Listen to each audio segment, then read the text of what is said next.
আরও একটি ভিডিও নিয়ে আপনাদের মাঝে উপস্থিত হইলাম। দর্শক, শরীয়তপুর জেলা গোসাইরহাট থানা গোসাইরহাট বিনোটিয়া যাইতে যে রোডটি আছে সেই রোডের মাঝখানে কলম নাগারিয়া বটতলা। তো এই বিশ্ব রোডের পাশে কলম হাইওয়ে রোডের মাঝখানের একটি ব্রিজ আছে বড়। তো ব্রিজটি আরো জোড়াতালি দিয়ে ঠিক করছিল। তো এখন ব্রিজটি কলম ইতিমধ্যে মাঝখান দিয়ে ভাঙ্গা গেছে। আপনারা দেখতেছেন যে মাঝখান দিয়ে পুরা ভাঙ্গা গেছে, তাই গাড়ি ঘোড়া যাইতে কষ্ট হইতেছে। তো যাতায়াত করতে মানুষেরও কষ্ট হয়, কারণ বৃষ্টি ডুলুমুলু করে কখন জানি নিচে ভাঙ্গা পুড়িয়া যায়, কারণ এটাকে জোড়াতালি দিছিল, এটার আসলে ডেট গেছে গা।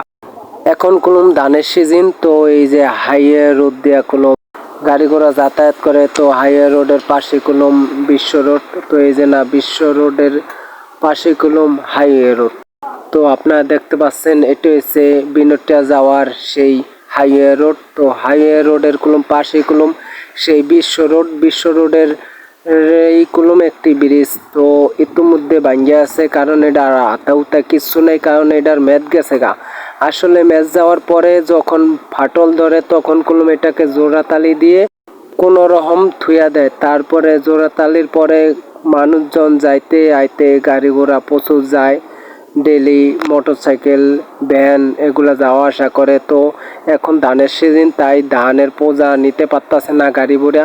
তবু সাইড দিয়া ওই যে খাল আছে, খাল দিয়া মানুষে মাথায় করিয়া পূজা নিয়া তারপর রাস্তায় গাড়িতে ভরে, কারণ এই ব্রিজ দিয়া গাড়ি ঘোড়া যাতায়াত করতে পারতাছে না। খালি গাড়ি যাইতে খুব কষ্ট হয়, কারণ ডুলুমুলু করে বৃষ্টি।